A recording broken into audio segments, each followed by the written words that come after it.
કરી મારથી મોટા કોણ કે શિવશંકર ભોળાનાથ તેમને મને વચન આપેલું કે દેવ વિષ્ણુ જ્યારે તમે સંકટમાં મુકાવ તો મને યાદ કરજો. અરે બોલાવો ભોળાનાથને તેમની મેળવણી કરીએ.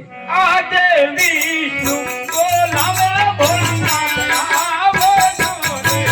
આ દેવ વિષ્ણુ બોલાવે ભોળાનાથ આવો જો રે. આવજો ઇન્દ્ર ભૂમિ બોલાય વિષ્ણુ બોલાવે ભોળાનાથ આવો જો રે.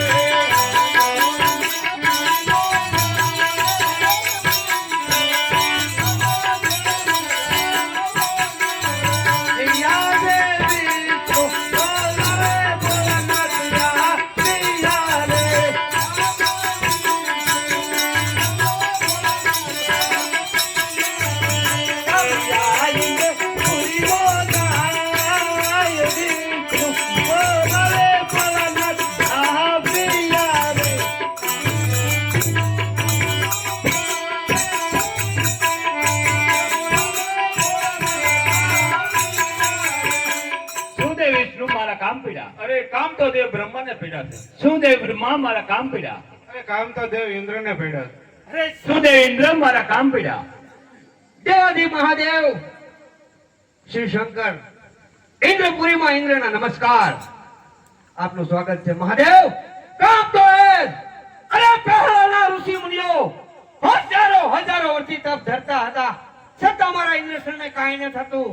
અરે કાળા માથાનો માનવી આ એક 3.5 દિવસ મારો ઇન્દ્રસન લોળેવ્યો છે. શું તેમને મારું ઇન્દ્રસન લઈ લેવા ઈચ્છે છે? નહીં દેવ ઇન્દ્ર, એટલો બધો ક્રોધ ન કરો. કારણ કે એને નથી તમારા ઇન્દ્રસનની પડી, નથી બ્રહ્માના બ્રહ્માંડની પડી, નથી વિષ્ણુના વૈકુંઠની પડી, કે ભગવાન શિવની કૈલાસની પડી. એ તો એક શેર માટીની ખોટે આવ્યો છું અને મારો લાડીલો ભક્ત છે. ઘણું સારું મહાદેવ. ચાલો દેવતાઓ, આપને મહાદેવે યુક્તિ બતાવી તો તેમની સ્તુતિ કરીએ. હે કૈલાસપતિ રે શિવ શંકર પધાર્યા.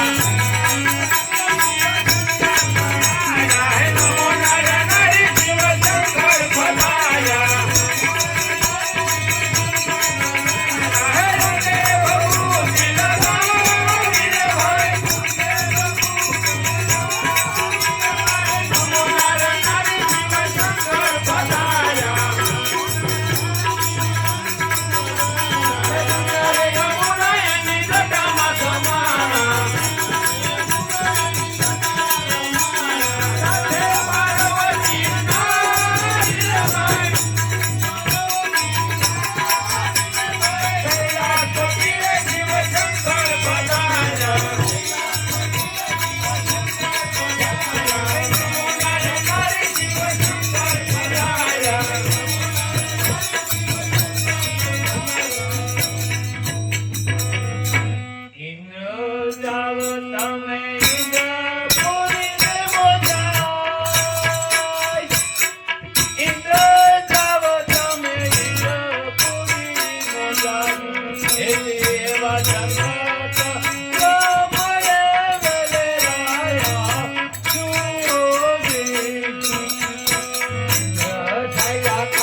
તમારા ઉપર હું પ્રસન્ન થયો છું, પરંતુ હું શિવશંકર છું, કોઈનો પુત્ર થયો નહીં, હજી સુધીમાં થાય જ નહીં.